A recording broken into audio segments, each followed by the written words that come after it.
126 জাতের আম এক জায়গায় তাদের এই বাগানের ফলন হওয়া এই আমগুলো জড়ো করেছেন।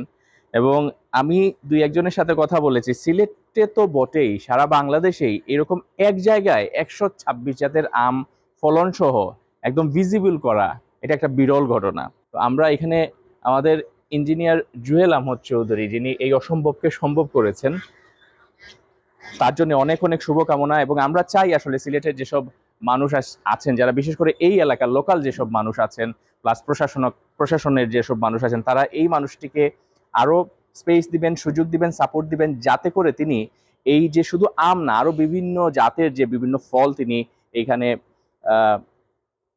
রোপণ করেছেন, এবং সেইগুলোর মাধ্যমে শুধুমাত্র দেশে না, আমরা মনে করছি যে দেশের পরে এগুলো বিদেশেও একসময় রপ্তানি হবে, সেই প্রত্যাশা আমাদের।